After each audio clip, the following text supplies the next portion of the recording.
Democracy live में आपका स्वागत है।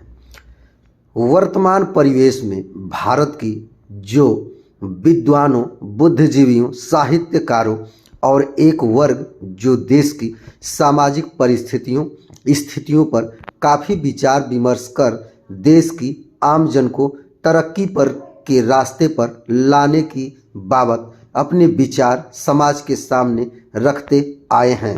एक बड़ा सवाल आरक्षण को लेकर देश में चल रहा है। जब देश में आरक्षण की चर्चा राष्ट्रीय स्तर पर हुई है, तब कोई न कोई कमेटियां बनाकर और सर्वे का कार्य किया जाता रहा और उस सर्वे के बाद जो परिणाम निकलते थे उस पर विचार विमर्श होता था।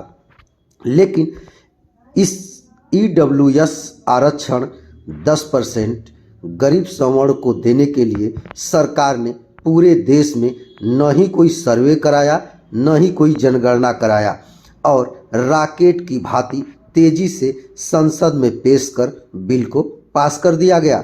कई पत्र पत्रिकाओं, अखबारों में तमाम लेख भी छपे, लेकिन जब संसद से आरक्षण पास होकर और भारत के सबसे बड़े न्यायालय सुप्रीम कोर्ट में उसे संवैधानिक करार दे दिया, तब तो कोई सवाल ही नहीं उठता।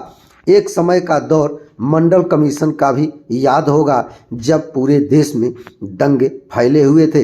कारण था ओबीसी को 27% आरक्षण देने का फैसला किया गया था। कहा जाता है कि देश में 52 से 54% या 60% की जनसंख्या वालों को 27% आरक्षण देने पर इतना बवाल हुआ जो पूरा देश देखा था। लेकिन देश की मौजूदा स्थिति में 10% ईडब्ल्यूएस आरक्षण देने पर पूरे देश में हर जगह शांति ही रही।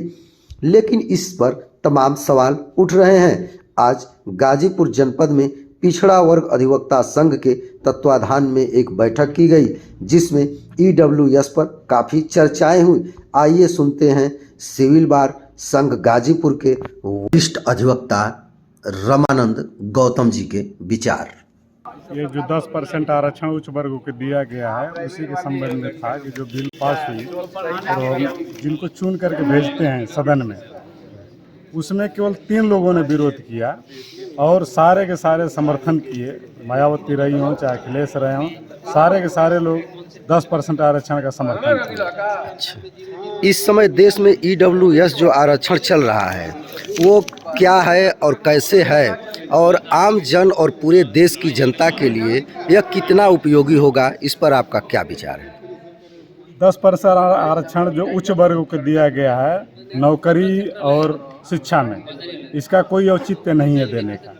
जो शुरू से ही 99% या 100% आरक्षण पर काबिज हैं या शिक्षित हैं या उनके पास नौकरियां हैं, तो फिर इनको देने का कोई मतलब नहीं है। आरक्षण का उन लोगों को दिया जाता है जो वंचित हैं, जो उनका प्रतिनिधित्व नहीं है, और समाज में एक बराबरी में खड़ा करने के लिए डॉक्टर अम्बेडकर और उससे पहले लोगों ने आरक्षण की व्यवस्था किया था। साहू जी महाराज ने 1902 में किया और 1932 में राजनीतिक आरक्षण दिया गया शेड्यूल कास्ट को।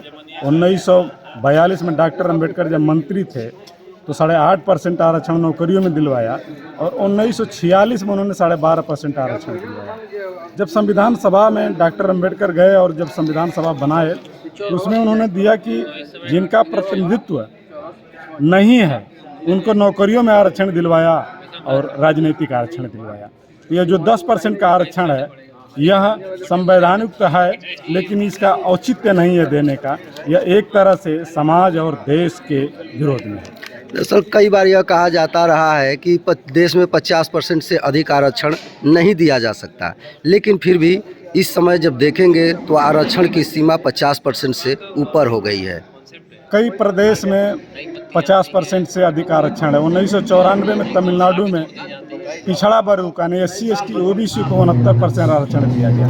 कर्नाटका में 68% है। इसी तरह से कई प्रदेशों की सरकारों ने 50% से अधिक का कानून बना करके आरक्षण दे रही है। और यह जो 10% का आरक्षण का जो जजमेंट आया है सुप्रीम कोर्ट का, 50% है और 60% इसी तरह से हो जा रहा है। ये इसलिए होता है कि जो जज उच्च वर्ग के जाते हैं न्यायपालिका में, और बाद में तमाम संगठनों के पदाधिकारी हो जाते हैं। जिस सोच के रहते हैं उसी सोच के अनुसार सुप्रीम कोर्ट के जज जजमेंट देते हैं।